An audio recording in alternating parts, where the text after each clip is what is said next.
What's going on, ladies and gentlemen? My name is Spencer, and welcome back to Advice. They call it the show without a name. Maybe I should actually go find out who they are, because I've never seen them. In today's episode, I wanted to talk about presentations. It's not the most topical since school is just starting, but I did a holiday episode in April, so who really cares? Now, let's be honest with ourselves. The presentation, that isn't the hard part. Anyone can throw slides together the night before that look and flow well. PowerPoint makes it almost impossible for something to actually look bad. And if you're not using PowerPoint, what are you doing? We're talking about actually going up there and giving the presentation. That's the hard part. It's the nervousness of getting on that stage and just talking to a sea of people we hardly know about a subject that, let's be honest, you are going to know very little about.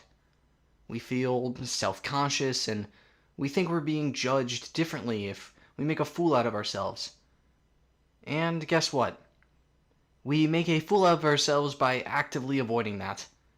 I get to be a nervous mess when I'm presenting. I start shaking my right leg so much it appears that I'm the calmest guy in the world from the chest up, which is a weird piece of advice if you ever need to follow that. But more and more, I've started doing less and less because the more you do it, the less that spotlight seems overbearing. Despite taking public speaking in middle school, yes, middle school, I'm a terrible public speaker. I don't know why that class 10 plus years ago did not prepare me for my long road ahead. Once you start phasing out of your gen eds, at least for a business major like myself, final projects are going to become more and more common. In the fall last year, I had 4 presentations on finals week, and you typically only take 5 classes in a semester. The cool, or terrible part about it is that you're mainly working in a group.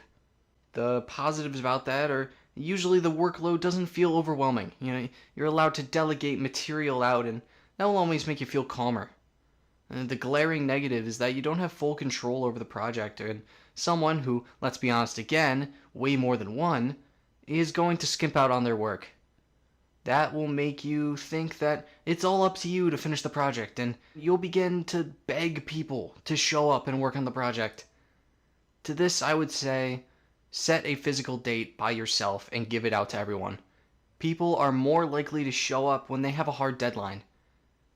Make it for them, because if they don't, they'll find some excuse to miss out. But let's say you went through the entire battlefield that is doing the project. Now all you have to do is present it. No pressure. Actually, there's too much pressure on you. And despite having been given a time limit, most people blow through their carefully laid out notes and finish in 5 minutes to get out of the embarrassment of standing up there on the solo stage. The main thing I want to highlight is that you don't have to do that. Nobody is actually looking at you. The next time you or one of your classmates is giving a presentation, look around the room. In college, everyone has their heads in their computer and isn't listening to what you're saying. In high school, everyone is looking straight ahead, but they're only looking at the screen. They're staring through the wall, wondering why the bell hasn't rung yet.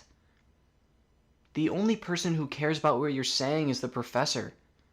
And given at the point he's following along just to hit points on a rubric, nobody is looking at you. Yet you feel the world is on your shoulders for no reason other than the stigma around it. And when you feel that, look up from your note cards or wherever you wrote your stuff down and just look up and bask in knowing that nobody is listening. And speak your heart out. Because then what would be the point of researching this all this time? And that's what I'm going to call for today's episode. Do you like presenting? Scratch that. Do you tolerate presenting? What was the best presentation you've ever gave, and did the crowd actually care? If you feel like I missed anything, please put it below. I'd love to have a conversation.